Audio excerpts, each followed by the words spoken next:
যুক্তরাষ্ট্রের নিউ ইয়র্কে শুরু হয়েছে জাতিসংঘ সাধারণ পরিষদের ৮০তম আসর। স্থানীয় সময় ২৩ সেপ্টেম্বর শুরু হবে মূল পর্ব, হাই লেভেল জেনারেল ডিবেট বা বিশ্ব নেতাদের বিতর্ক।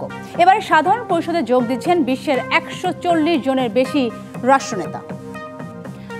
সবচেয়ে বেশি গুরুত্ব দেওয়া হচ্ছে বিশ্বজুড়ে চলা সহিংসতাকে। বিশ্বের বিভাজিত বাস্তবতায় ঐক্যের বার্তা দিতে জাতিসংঘের এই মিলন মেলা।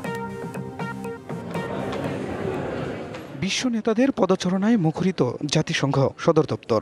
সংস্থাটির সাধারণ পরিষদের ৮০তম অধিবেশনে যোগ দিতে বিশ্ব নেতারা এখন নিউ ইয়র্কে। এবারের প্রতিপাদ্য সমতা, শান্তি ও টেকসই উন্নয়নের পথে বিশ্ব সংহতি।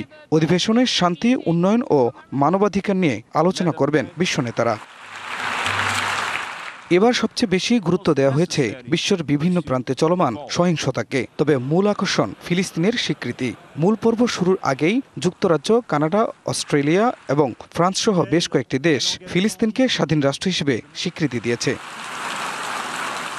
৪ বছরে গড়ানো ইউক্রেন রাশিয়া সংঘাত থাকছে আলোচনায়। এছাড়া অধিবেশনে রোহিঙ্গা সংকট নিরসনেও উচ্চ পর্যায়ে বৈঠক হওয়ার কথা রয়েছে।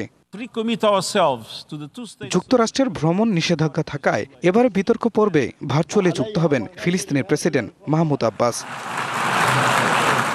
এদিকে ৫৮ বছর পর জাতিসংঘে ভাষণ দেবেন সিরিয়ার প্রেসিডেন্ট আহমেদ আল সারা।